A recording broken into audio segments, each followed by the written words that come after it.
Hi everyone, welcome back to my channel. This is WanQ. Today we are going to continue our discussions on job interviews. If you haven't checked out my previous video, please go check it out after watching this video. I gave 4 general tips on how to nail your job interviews, and I also prepared some questions that are usually asked in a typical job interview. But today we are going to focus on specific questions that are asked if you're looking for a construction management jobs in a general contractor or GC or in construction consulting. I will also give you some tips on how to answer these questions. If you like my content, please hit a like and subscribe to my channel and turn your notification bells. It helped me so much and helped me continue to make videos for you guys. So for GC interviews, I noticed that they focus a lot on your experience, specifically your internship experience, if you have any. For example, the first question is, what challenges have you faced during your internship and how did you overcome it? This is a very typical example of a good story makes the day.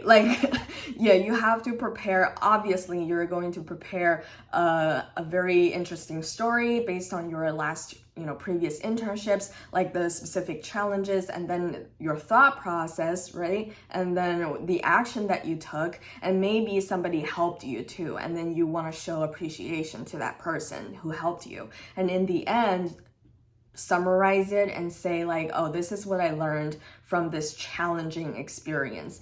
End it, right? That's how you approach this question. And then what was the feedback? So first, this was an interesting one. They were like, did they give you any feedback at the end of your internship during a performance review, things like that? And what feedback did your team or did your manager, supervisor give you at the end of your internship? What good feedback they give and what are the things that you can work on? Basically, they're asking about, your weakness from, a feedback perspective. So for me, I did receive feedback at the end. A good feedback, of course, hardworking, and she's always very good at what she's doing. She's a great communicator, you can say this is another way to show that, hey, through other people's eyes, that prove that I am a good communicator. I have all those skill sets to be a very good project engineer, project manager.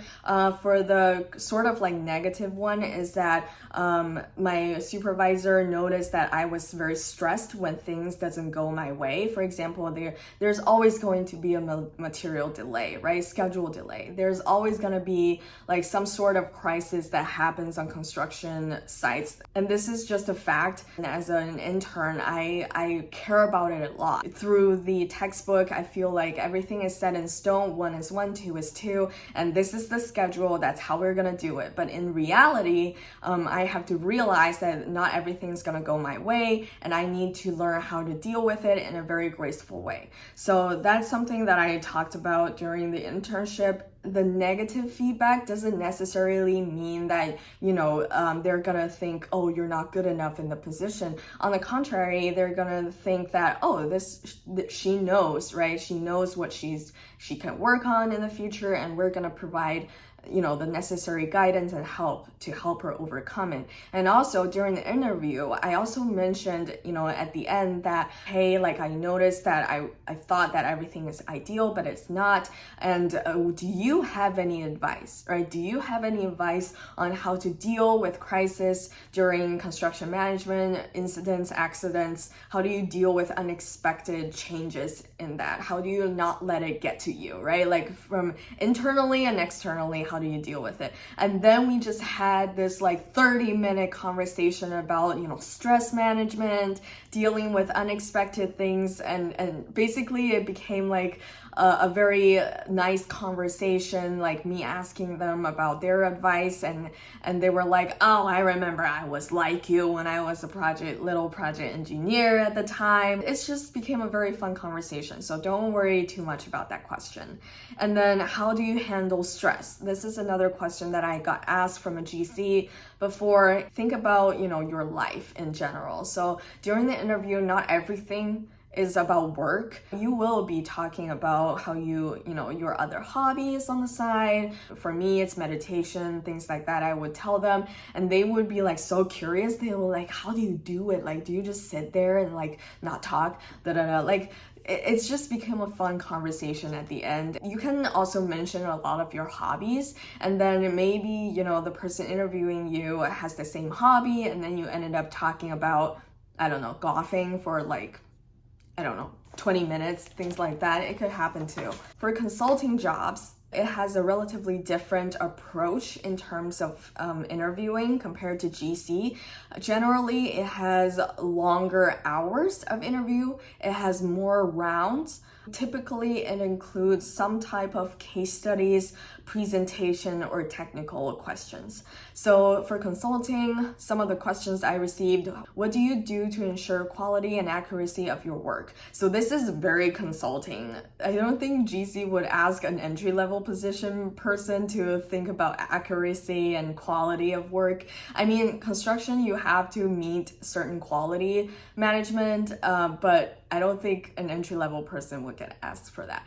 But basically, and they asked me to give any example. So I gave him a bunch of examples instead of one story, because I just couldn't think of like one long good story that I can tell from the start to the end. So I made a bunch of examples like, for my homework, I always make sure to go to the TA to do QC checks, quality check. And then for my workout routine, I hired a personal trainer to make sure I have the best forms, the quality, and for this, so I gave a bunch of examples that basically showcase that, throughout my entire life, I am I'm a person that value the quality of everything that I do, and so that would also apply to work.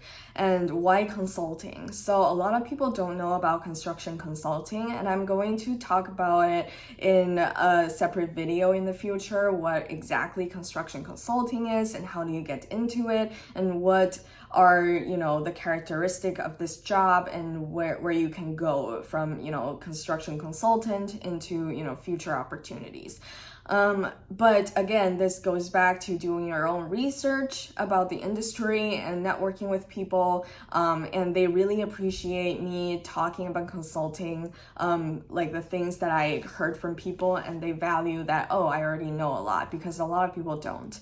And tell me about your education background. This is another question that kind of I've never gotten asked a whole questions just about education. As I mentioned, GC values a lot about your internship experience. They don't actually care too much about your education. But in consulting, your education is one of the very important criteria when they evaluate different candidates. So for me, I talked a lot about how my MBA program helped my civil engineering aspect, how I can combine the business education background with my engineering education background together, and how can I become a good consultant, because I have both skill sets from both different education background. And I also talked about specifically my consulting project during my MBA program, a whole story, lessons learned, all of that, and I showcased my action, like I actually communicated with clients. I feel comfortable doing that,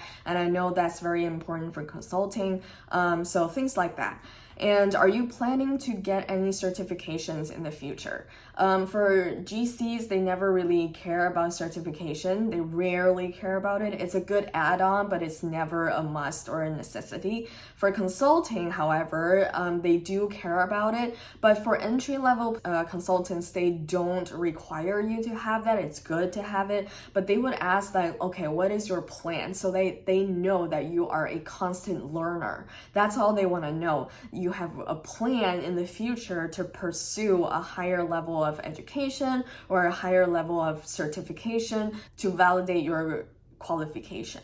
Give me an example of a failure or setback what you learned from it. This is very similar to, a challenging situation. And again, it's about storytelling. If you received a question and then you couldn't think of anything on the spot, you can actually ask them, hey, could you give me a minute and think about it? Or you can say, hey, can we continue? And then let's circle back to this question so I can be more prepared with the answer. Or what you can do is that I haven't encountered this situation before, but if I do, this is what I'm thinking and this is what I will do. Right? These are different approaches when you absolutely have nothing, like blank. Your brain is just blank at the spot. Those are some of the approaches that you can take, and it will not affect negatively on your interview performance. That's all I have today. If you like my content, please subscribe, like, comment, and share with your friends, and I will see you in my next video. Thank you. Bye.